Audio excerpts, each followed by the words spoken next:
இந்த இங்கிலீஷ் தெரிஞ்ச மனைவிமார்கள் எங்கெங்கெல்லாம் அந்த கொஞ்சம் இங்கிலீஷ் அலட்டல் பண்றாங்க சொல்றேன், மக்களுக்காக சொல்றேன். சார் பையன் அர்ஜென்ட்டா ரெஸ்ட் ரூம் போகணும்னுவான். அப்பதான் அவங்ககிட்ட shall I go to rest room கேட்டுட்டு போகணும். ஏமா அப்படி ரெஸ்ட் ரூம் போறப்ப கூட shall I go to rest room சொல்லிட்டு போகணும்னு தெரியாம ஏதோ ஒரு சொல்லியிருப்பேன் சார். அந்த மாதிரி ஏதோ ஒரு வார்த்தையை நான் தப்பா சொல்லிட்டேன். அதை சத்தம் போடாம அமுக்கிறத விட்டுவிட்டு ஊர் பூரா சத்தம் போட்டு சொல்லியிருக்கேன். நாயிட்ட கூட இங்கிலீஷ் தான் பேசுவாங்க. தமிழ் பேசினாவே அது புரியுமான்னு தெரியாது. அதுகிட்டே போய் இங்கிலீஷ் ஓவரா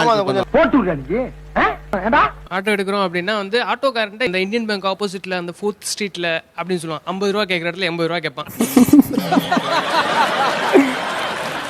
இது தமிழ்லயே கேட்டிருக்கலாமேமா. Emotional damage. அது என்ன எவனுக்குலாம் இங்கிலீஷ் புரியாதையோ அவங்கிட்டே போய் இங்கிலீஷ்ல பேசுறீங்க. பழகி போச்சு பழகி போச்சுன்னு. எவனுக்கு இங்கிலீஷ் தெரியல அவன்கிட்ட தான் போய் பேசுறாங்க. இது கெத்து நினைச்சுக்கிட்டு இருக்காங்க.